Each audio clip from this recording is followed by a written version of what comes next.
Inside Destiny of Faith Church, a woman was reading a young man's obituary.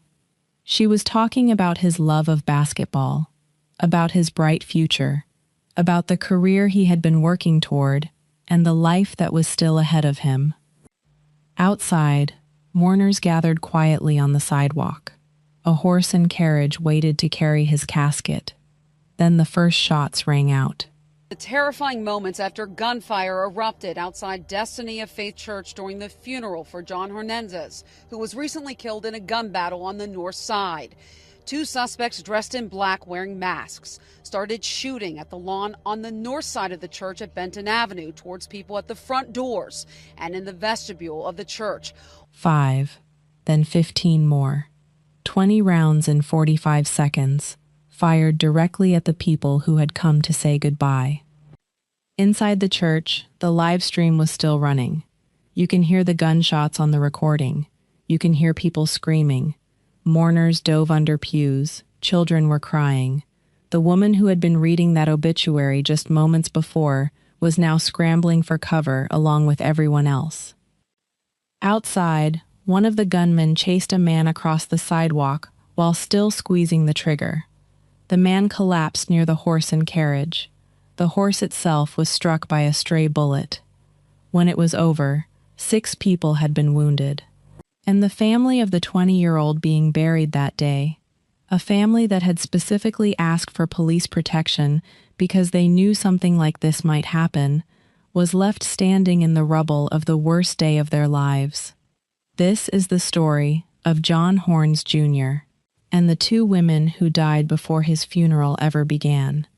Before we go further, please like, comment, and subscribe if you find value in these discussions. Now let's get into it. To understand what happened outside that church on October 28, 2022, you have to go back 2 weeks. Because none of it makes sense without understanding what came first. John James Horns Jr. was born on January 7, 2002. He grew up on Pittsburgh's North Side, and from the time he was 5 years old, sports were his world. He played football for the North Shore Stallions as a kid, and stayed loyal to that team throughout his childhood. He loved basketball and played wherever he could, at the Pittsburgh Project, at Urban Impact, through his school years at Allegheny Elementary, Allegheny Middle School, and Pittsburgh Alderdice High School, where he graduated in 2020. After graduation, John was not sitting still. He was pursuing a career in heating, ventilation, and air conditioning at the Community College of Allegheny County. He was also working toward his commercial driver's license at All-State Career School. 2 paths forward, 2 things he was building at the same time.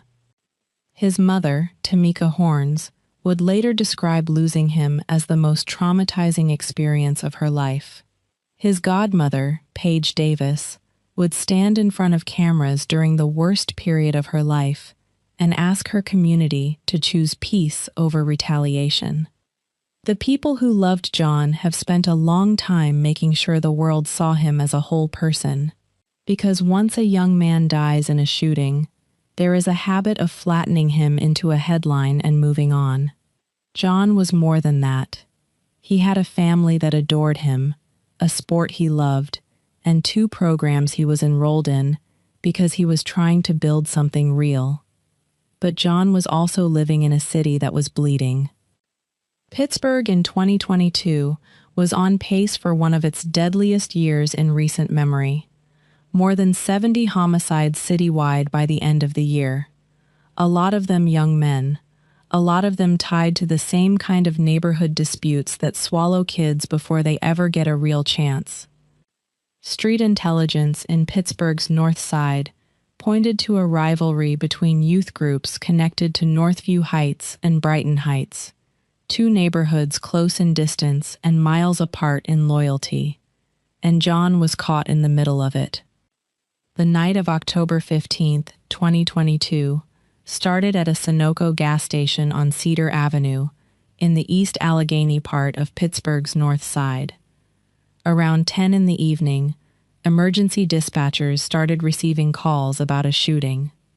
When officers arrived, they found 3 people who had been shot. At least 20 rounds had been fired.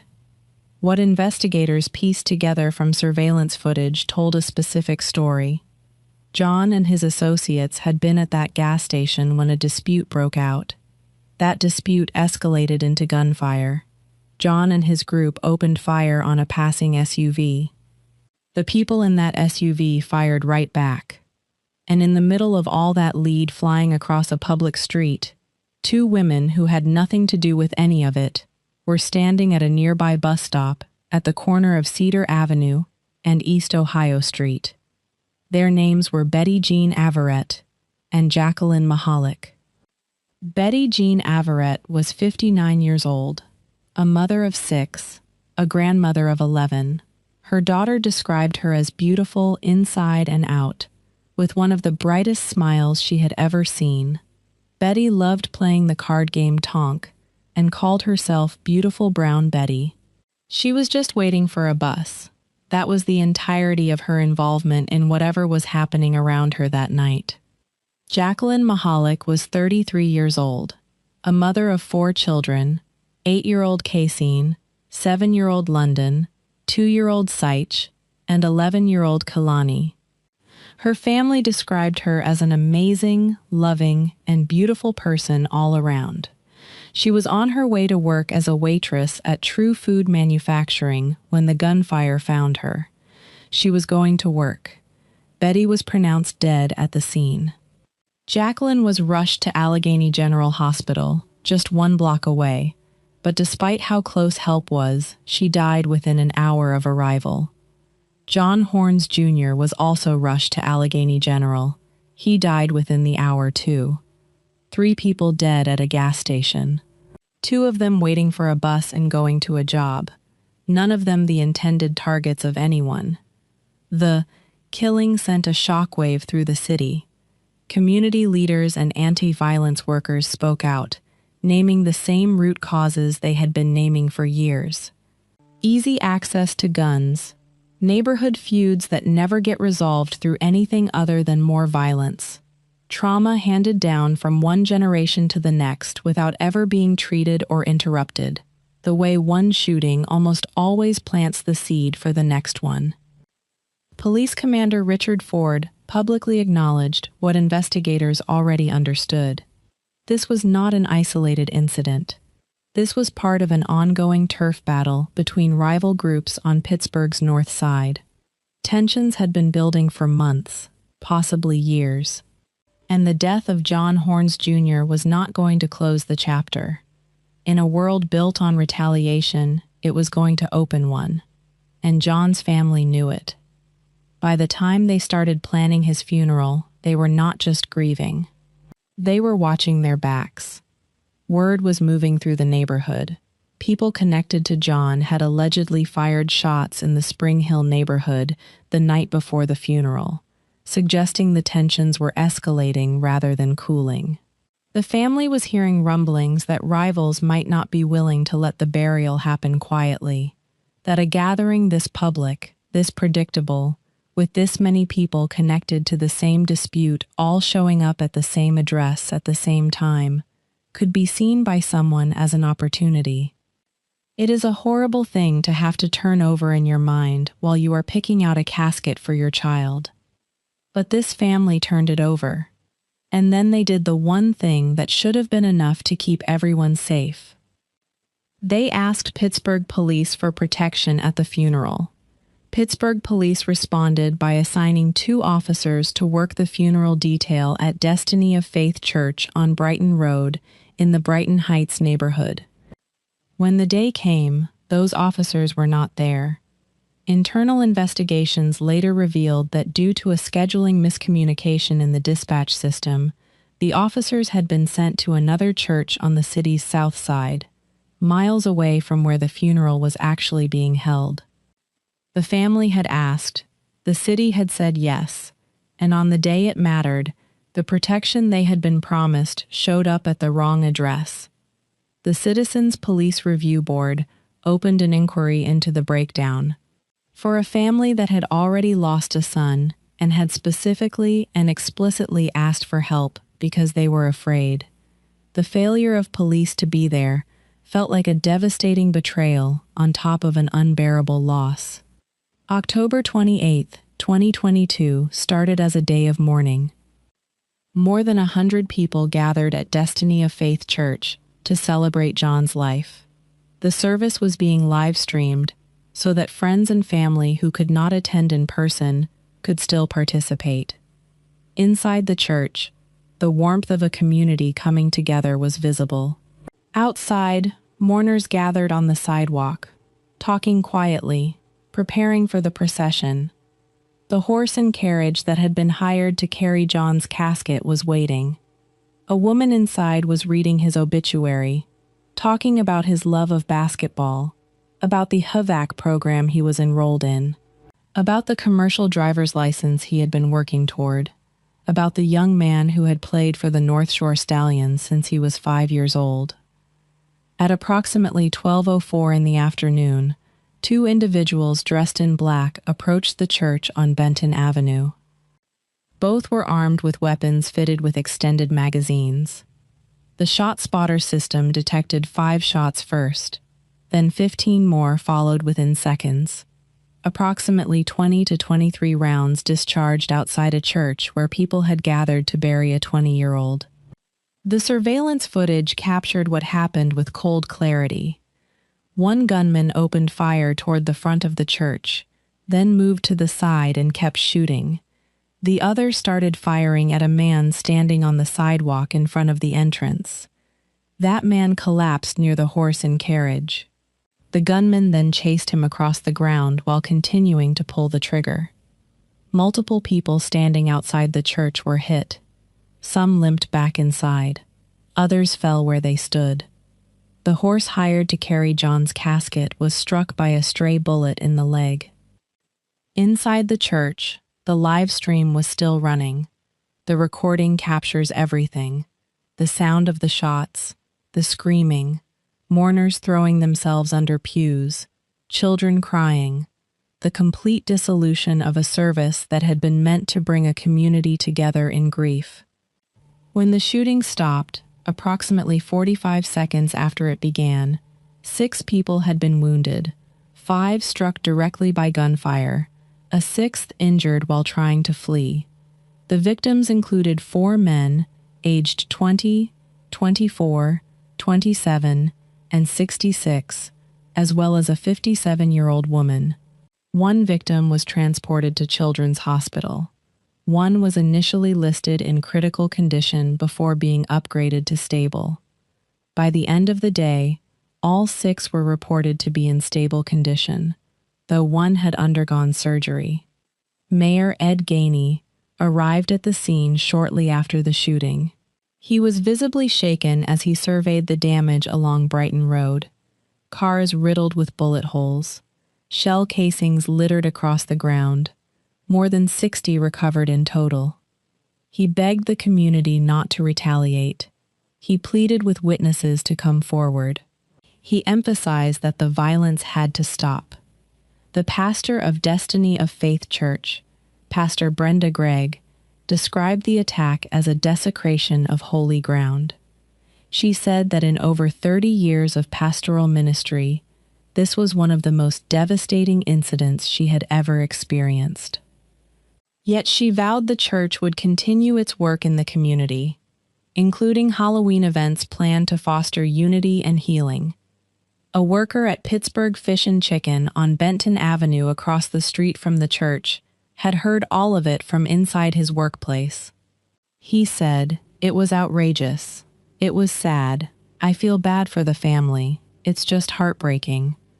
One of the survivors, a 20-year-old who was too afraid to speak on camera, told a reporter, "Nobody likes to live in fear. That's the community that we in. Sometimes it's just life. Nobody likes to live in fear."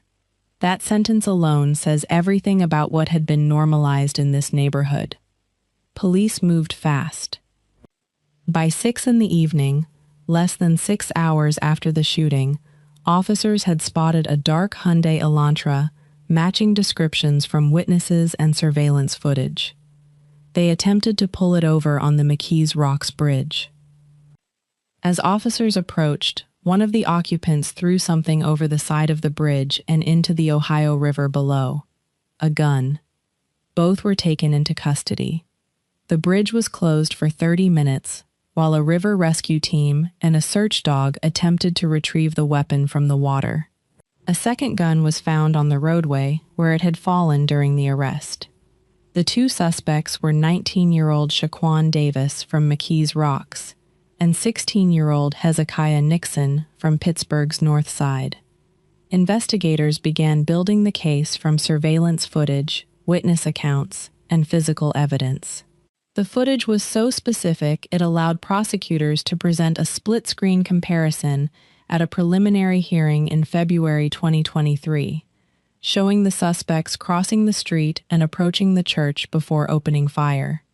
Defense attorneys argued the identification was unclear due to masks and distance.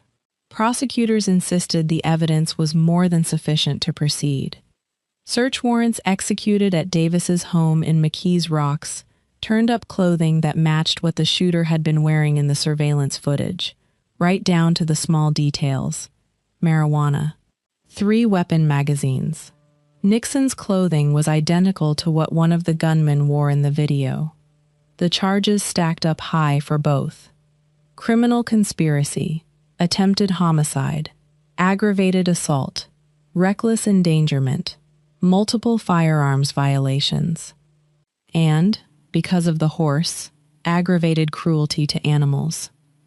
Police described the shooting as targeted retaliation connected to the Cedar Avenue incident that had killed John Horns 2 weeks earlier, part of an ongoing turf battle between rival groups with tensions that had been building for months or longer. The legal process moved slowly from there. A joint trial for Davis and Nixon had been scheduled for September 2025, but before that trial could begin, Nixon made a decision. He pleaded guilty. On September 2, 2025, Nixon appeared before Allegheny County Common Pleas Judge Kevin G. Sasanowski and pleaded guilty to 4 counts of aggravated assault, reckless endangerment, conspiracy, cruelty to animals, and illegal firearm possession. He was sentenced to 11 to 22 years in state prison. That sentence would run concurrently with a 6 to 12-year sentence he was already serving for his role in an unrelated shooting in August 2022 that had killed 40-year-old Stephen Drayton, the 16-year-old who walked up on a church full of mourners with an extended magazine was already serving time for killing someone else. At the sentencing hearing, Tamika Horns was given the opportunity to speak. She described the shooting at her son's funeral as pain on top of pain. She called the shooters soulless. She said she hoped they would be held fully accountable for what they had done.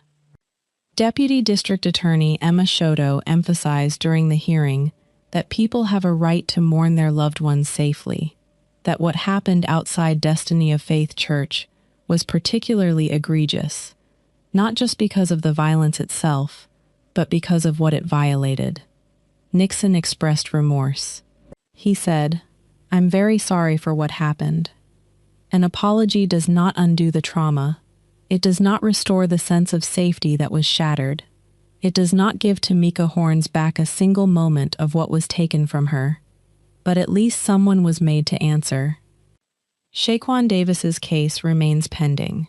As of the latest available information, no confirmed trial date has been set. The broader legal picture from both the Cedar Avenue shooting and the funeral attack reveals the full tangled web.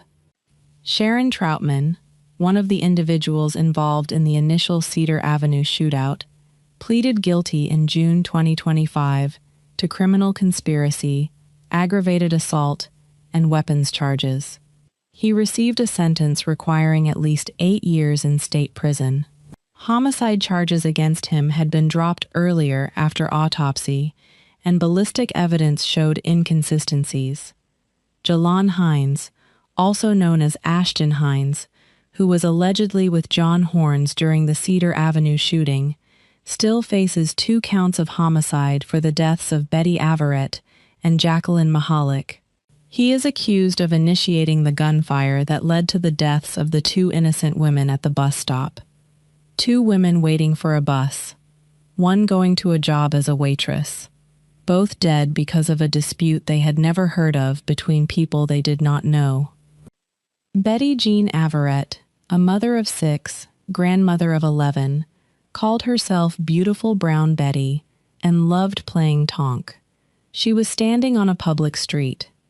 Jacqueline Mahalik, a mother of 4 young children, was on her way to work. 8-year-old Cassine, 7-year-old London, 2-year-old Cease, 11-year-old Kalani, 4 children who lost their mother on a night she was simply trying to earn a living. Those children will grow up carrying the weight of that night, not because of anything they did, not because of any choice they made. Because violence in a public place does not stay between the people who started it. It fans out, and it takes whoever is close.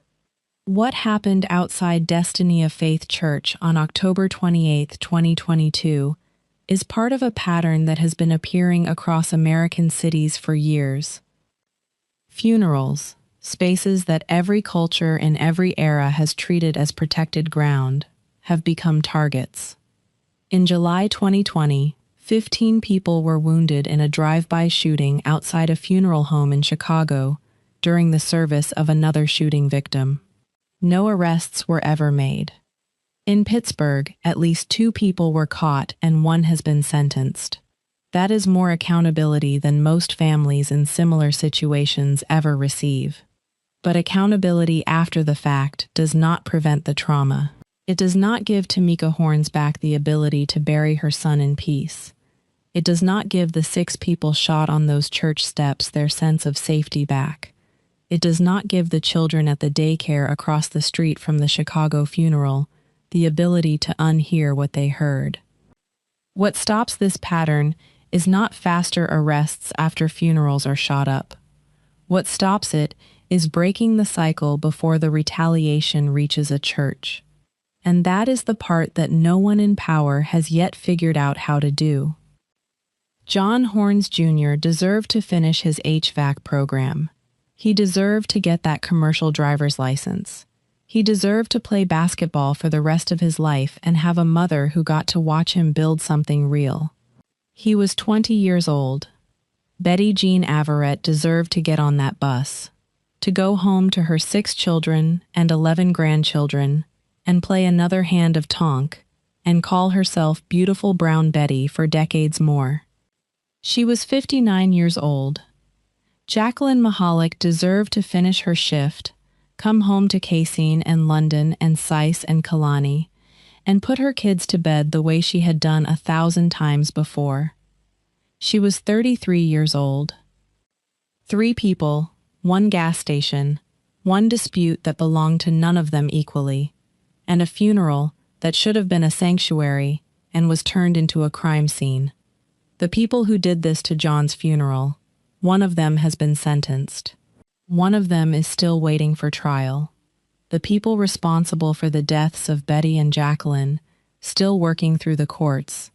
Justice, when it comes, will come in pieces, stretched out over years, at a cost these families should never have been asked to pay.